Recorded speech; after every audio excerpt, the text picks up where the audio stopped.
अगर money management को एक शॉर्ट सेंटेंस में डिफाइन करूं तो उसको हम इस तरह से कह सकते हैं, अपनी अमाउंट को इस तरह से मैनेज करना कि अपने लॉस को कम से कम किया जा सके और अपने प्रॉफिट पोटेंशियल को मैक्सिमाइज किया जा सके। अस्सलाम वालेकुम, मैं शराज़ हूं fxforever.com से, और आज इस छोटी सी वीडियो के अंदर मैं आपको थोड़ा सा मनी मैनेजमेंट का इंट्रो दूंगा।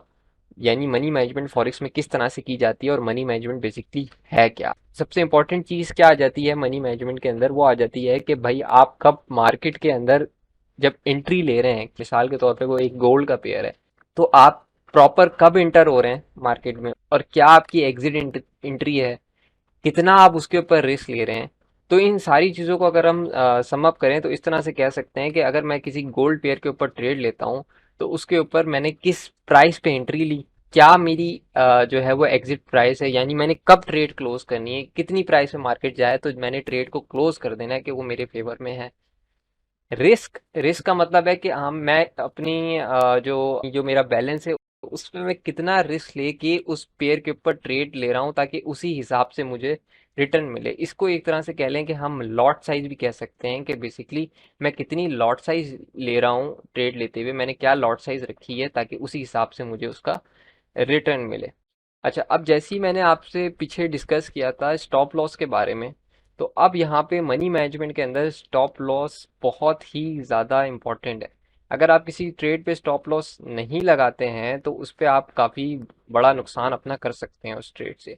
तो स्टॉप लॉस बेसिकली है क्या, कि मिसाल के तौर पे मैंने आपको जैसे बताया था, मैंने गोल्ड के पेयर के ऊपर एंट्री ले ली, अब उस पेयर के ऊपर मैं एंट्री लेता हूँ। अब वो एंट्री मैंने ली है बाय की, लेकिन होता क्या है कि मेरी ट्रेड बाय में नहीं जाती, मेरी ट्रेड मेरी प्रिडिक्शन के अगेंस्ट चली जाती है, यानी वो सेल में जाने लगती है।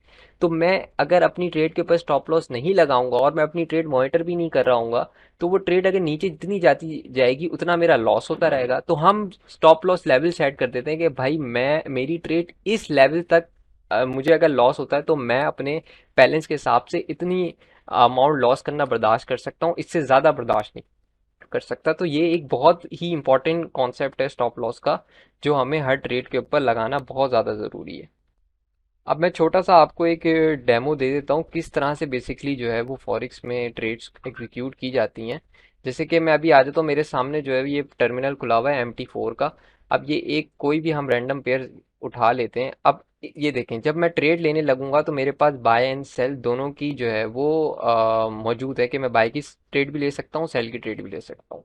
अब ये मेरी अपनी खुद की प्रेडिक्शन होनी चाहिए कि भाई मुझे बाय की लेनी है या सेल की ट्रेड लेनी है।